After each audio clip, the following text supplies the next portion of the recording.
This week on the Bioneers, Revolution from the Heart of Nature. What we're trying to do is not about winning. It's about losing this burden of having to make it, to be rich, to be comfortable, to be seen, to be famous, to be followed, to be friended, to be known. I'm Neil Harvey. This week it's Regeneration, Wisdom of the Wild, Generosity of the Heart with writer Paul Hawken on the Bioneers, Revolution from the Heart of Nature. We live in a time of revolutionary transformation to becoming an ecologically literate and socially just civilization. We're learning the hard way that when you fight nature, you lose, that what we do to each other, we do to the earth. The existential gauntlet is to make the shift fast enough to outrun global cataclysm. As Paul Hawken has observed, historically, few civilizations have reversed their tracks with respect to the environment, but rather have declined and disappeared because they forfeited their own habitat. For the first time in history, a civilization, its people, companies, and governments, is trying to arrest the downspin and understand how to live on Earth, a watershed in human existence. Writer and social entrepreneur Paul Hawken says, in order to win a sustainable future, we have to be willing to lose the delusion that we're here on Earth solely for personal gain, for ourselves alone. Through his work and life, Hawken shows us how to shape our vision and our choices with spirit, heart, and wisdom. Join us for the next half hour as we explore Regeneration, Wisdom of the Wild, Generosity of the Heart, with Paul Hawken. My name is Neil Harvey. I'll be your host. Welcome to the Bioneers, Revolution from the Heart of Nature.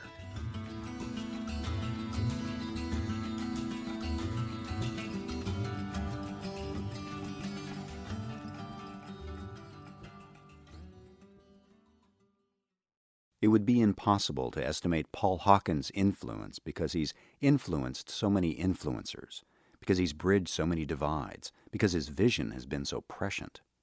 Paul Hawken is best known for his groundbreaking books, The Ecology of Commerce, Natural Capitalism, and Blessed Unrest. He's also a social entrepreneur who launched some of the first environmentally focused companies. His journey has been a very personal one. From a very early age, he suffered from a life-threatening health condition that led him to his life's purpose. Paul Hawken spoke at a Bioneers conference. At 5 months old, I was rushed to the hospital, purple and blue, the same color that people have when they suffocate. And I had the earliest recorded case of asthma in the history of San Mateo County.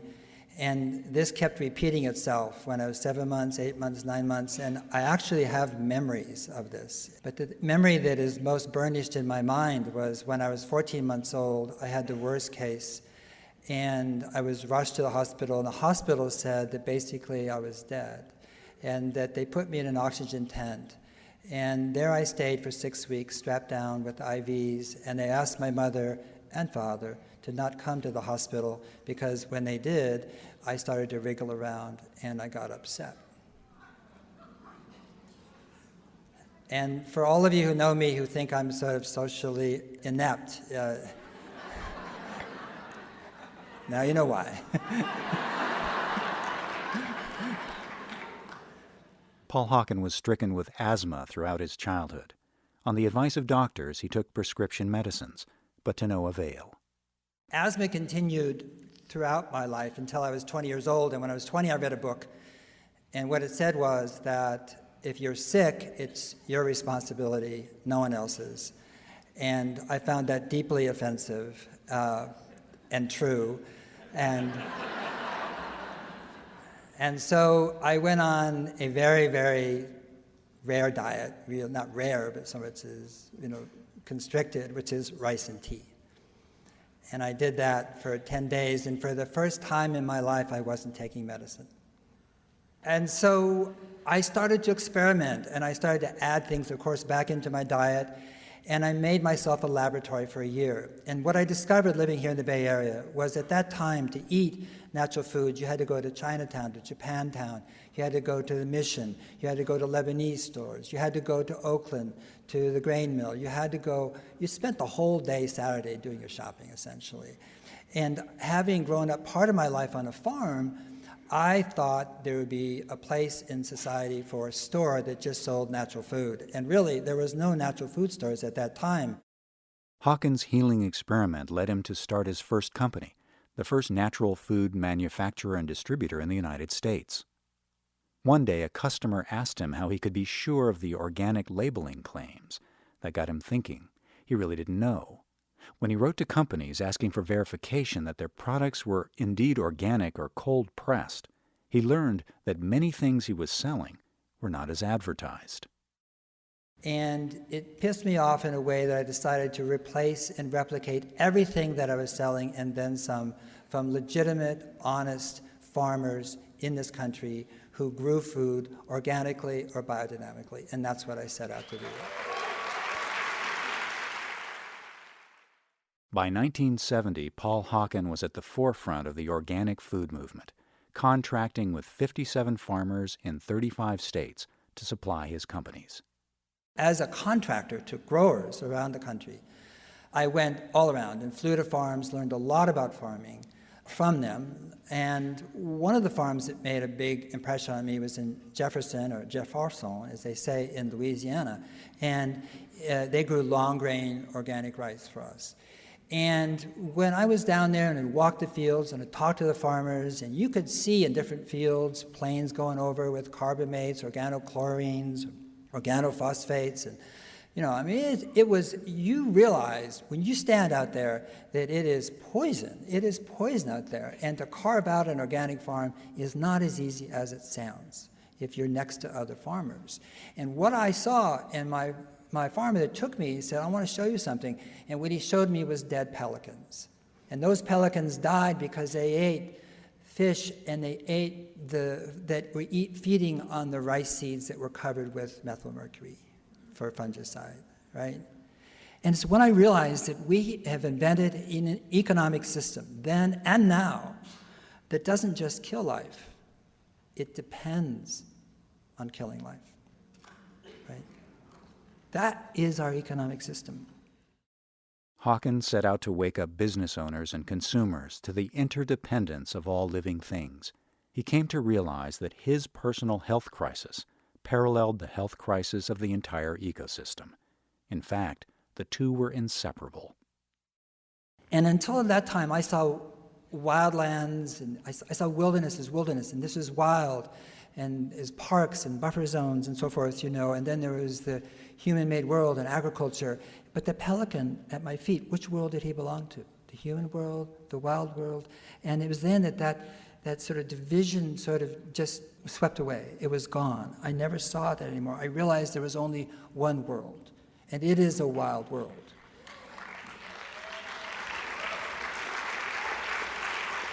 And just as I realized when I was 20, as I went through and tried to figure out what the heck I had been eating, that I had become a crash dummy for the chemical industry, I realized that the whole country is a crash dummy for what we call industrial progress, right? And from being outside, and I stayed so much outside, I learned this, and that is that no matter what we do to nature, it doesn't matter whether it's a creature, a plant, a forest, a wetland, it doesn't matter whether we drill it or scrape it or cover it or fill it or poison it, burn it, no matter what we do, within a nanosecond, when we cease doing that, regeneration starts. Nature starts to regenerate. Nothing will stop that. It is true universally, and we are nature. We are nature. For over 40 years now, Paul Hawken's insights and achievements have illuminated the path for many millions of people. He's helped catalyze an unprecedented global movement of movements he calls blessed unrest. In this time of revolutionary transformation, the challenge is to reimagine a civilization in the age of nature that honors the web of life, each other, and future generations. It's grounded not in dominating nature, but in respecting nature's limits and cycles of regeneration. As a boy, Paul Hawken's salvation emerged when he immersed himself in nature. It carried him through a time of intense personal chaos. I was so fortunate in my early childhood because it was miserable. My parents evaporated when I was 9. I left home when I was 12. I was picked up again. Family took me in until I was 14. I didn't like that so much, and I left at 14, and I was on my own ever since, on the streets at first, and then working and trying to go to school and, trying to figure out how to get into college and all that sort of stuff on my own. But because my life had been, frankly, miserable, I was so blessed. And I was blessed because I found my allies in the weeds and in sloughs and in swamps and in ditches and in creeks and so forth. That's where I found my friends and allies. And I was going around with, perforated bottles, of pollywogs, watching to see them grow up. I had snakes in my pocket. My uncle was a herpetologist, so he taught me how to handle them. I put horned toads also in my pocket just to scare people, but I was sure that they were dinosaurs. But the turning point in my life was when I was, I think, 8 or 9 years old, and I was at my grandfather's farm. And there was this northern mockingbird that would just sing its heart out every night, just blaring away. And I was in bed, and I would sit up, and I was struggling to breathe and not wake up my siblings, And for me, to hear something so beautiful as that in the middle of the night when I couldn't breathe and I couldn't sleep was like a visitation, My grandfather would curse it in the morning for keeping him up, and I would pray to it all night for keeping me up. And it must have had, 30 different sounds, 100 different songs. Extraordinary. It mimicked a woodpecker. It did crickets. It did cat. It did the cat. It did a crow. It did jays and redwings and orchard orioles and goldfinches. It would imitate whistling humans. And just to tweak my grandfather, it imitated the unoiled old weather vane on the roof.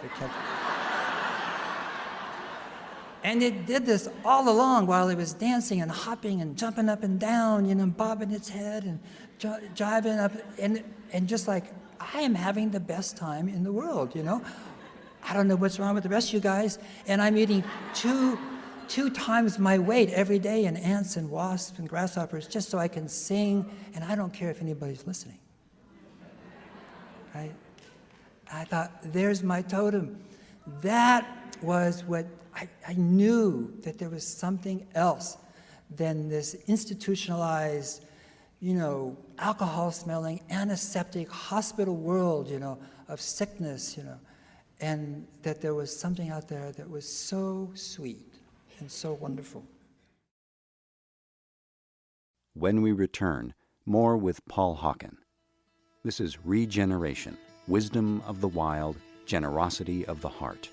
I'm Neil Harvey. You're listening to the Bioneers, Revolution from the Heart of Nature.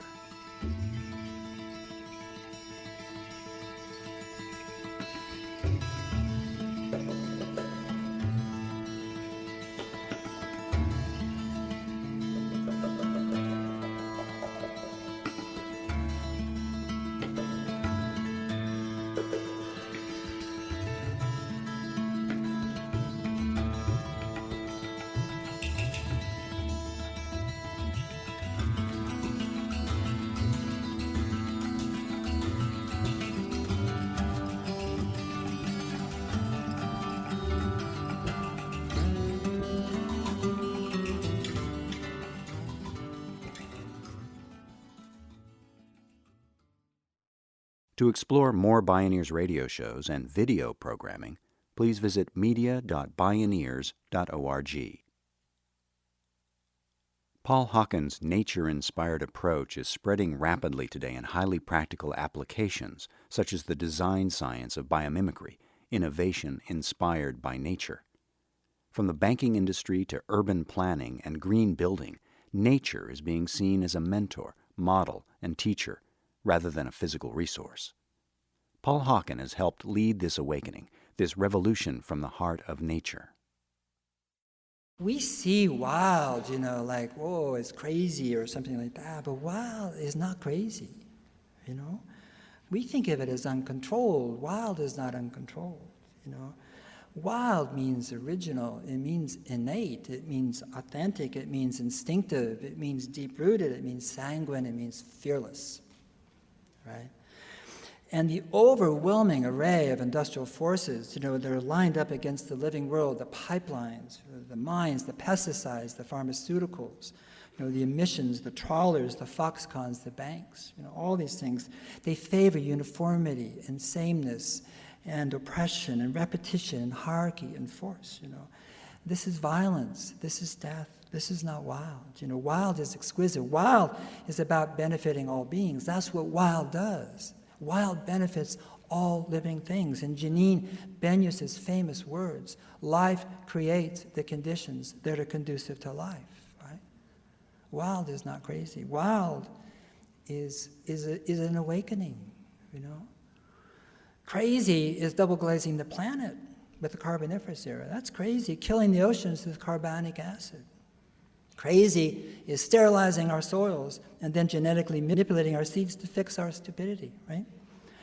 Crazy is drone attacks on women and children in Afghanistan and Pakistan, That's not wild, that's psychotic. And a psychosis, which is a severe mental disorder, is when our thoughts or feelings are so impaired that we have no sense of the external world, right? Wild is this exquisite sensibility about the external world.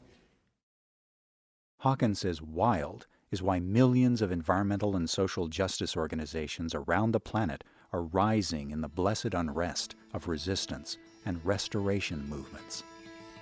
What I saw here was really what I call the sixth kingdom of life. And I learned this, and I learned that the world is full of crazy, wild fools like us. Holy, wild ones, brilliant local scientists, healers and truth tellers who see the madness and who want to renew the truth with the living world. Right? The critical issues are being addressed by this people's army. Everywhere in the world. And our truest nature, as I said, is to live for the benefit of others. And people everywhere in the world want to abolish corporate primacy. And they know that war should never be a business, that hunger is a human wrong, and that food and water are human rights, and that dignity, respect, and the honoring of women is a right, and that there should be no street children or uneducated children, and that the loudest voices say the least. And that we can no longer define progress as fixing the problems caused by previous progress. And this world recognizes, remembers Walt Whitman's 150-year-old advice, which is to love the earth and the sun and the animals and despise riches and give alms and stand up for the stupid and the crazy and devote income to others and repel tyrants and argue not concerning God, and have patience towards all people, so that we make our flesh a poem, right? So that we make our flesh a poem. The sixth kingdom of life. Holy wild ones, making our flesh a poem for the benefit of others. Marrying this our truest nature with nature in the oneness of all life. Reweaving the web of life in endless cycles of continuous creation and regeneration. In healing the earth, we heal ourselves. And so we are trying to stitch together the shattered fragments of this exquisite mantle of life that clings to earth, this fragile layer that comes with wings, and legs and pads and scooty skins and scaly fins and shiny brown and blue and green and opposable thumbs. This is what we're trying to put back together. And some see this as, this is sort of, you guys are on the margins, It's like you're insignificant, you're off base, You're not part of the real markets, the real world, and the real wars, and the real money. But that real world is a total collective illusion. It's the era of monumental ignorance. Because what we're doing and what they're trying to do is win. What we're trying to do is not about winning, it's about losing. And it's about losing this burden of having to make it, to be rich, to be comfortable, to be seen, to be famous, to be followed, to be friended, to be known. We don't need all that because it's an upside-down world, and the winners are the losers. And what we lose is the delusion and suffering that we are here on earth for ourselves, you know. That is such a delusion. You know. Takers suffer, always. Is, in fact, our truest nature to live for the benefit of others? Paul Hawken quotes American poet Wallace Stevens. Stevens wrote, "After the final no, there comes a yes, and upon that yes, the future of the world depends." And this yes is to breath and kindness, you know, being conducive to life, you know, which is what we're talking about, is what every religion has tried to teach us. In the 99 attributes of Allah, you know, there is Al-Muqit, the guardian, the maintainer, the sustainer. In the paramitas of Buddhism, they contain the 6 principles of sustaining a generous living being. And the Sermon on the Mount, read it again. Blessed are the gentle, the merciful, the peacemakers, right? The salt of the earth, the light of the world, right? These are spiritual principles, but they are also ecological principles, and they are pure biology, right? There is no difference between those at all. Kenny and Nina got it right from the very, very beginning of Bioneers. It is all connected. It is all alive. And you heal a system, any system, whether it's economic or ecological, by connecting more of it to itself. It's how you heal our body, right? And that's what you're doing, connecting more of it to itself, you know. And we choose to create a restored and vibrant and just world because we are willing to walk alongside our heartbreak and our fear. And we will do it from the beginning to the end, and we know that we'll be set back again and again and again by the industrial economic system that we have all partaken of and created. And we know also that this world that we love so dearly is not really for us. It is not for us. Life is not for us. Life is for life. Right?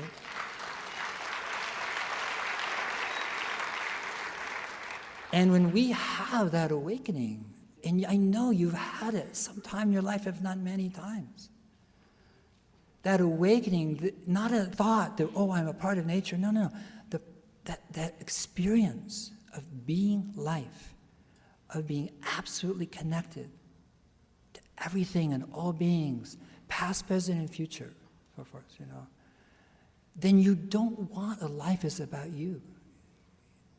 You don't want it. And you understand the core of compassion and understanding. And that is enlightenment. That is awakening. That's all there is to it. That is everything, right? We do this for those who will pay the price, you know, if we fail. And we do it for those who will carry this incalculable hardship if we waver. And for those who are watching and wondering, you know, if we will choose to have more stuff or more life, more military bases, or more schools, or more dignified living wages, or more poverty, you know. And we have to ask, will every child be fed, clothed, and housed, or are we going to build more gated communities for the beneficiaries of a rigged economic system, you know? And we do this not because it's lucrative or because it furthers our prospects. We do this because it mobilizes and enlivens our spirit and intelligence. You know, these are not goals that we can achieve in our lifetime. These are goals that create a lifetime. And this is who you are. And all I'm doing this morning is holding up a mirror to your magnificence. Please, never forget it. Thank you.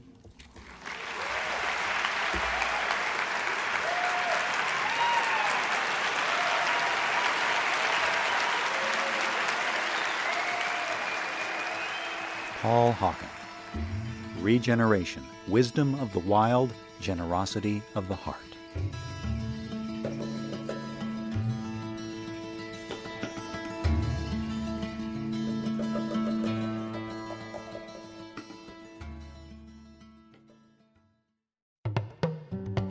You can explore more Bioneers radio shows and video programming online at media.bioneers.org.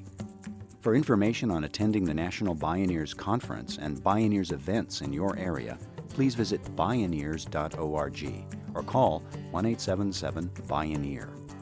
The Bioneers, Revolution from the Heart of Nature is a production of Bioneers and Collective Heritage Institute.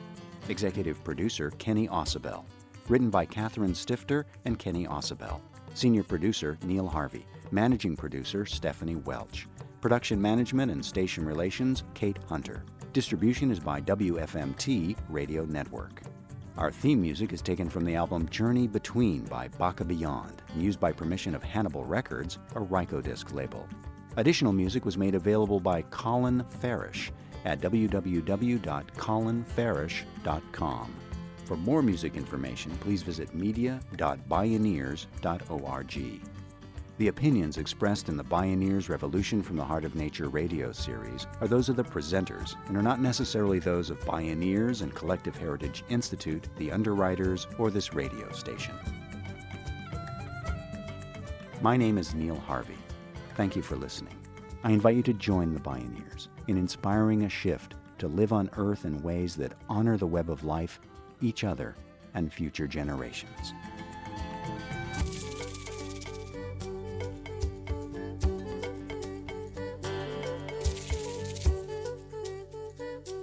This is program number 0113.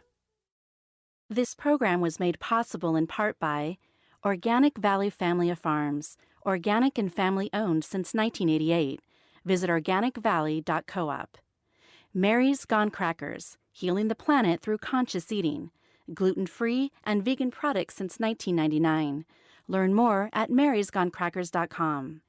John Masters Organics. Feel good about looking good. Visit johnmasters.com.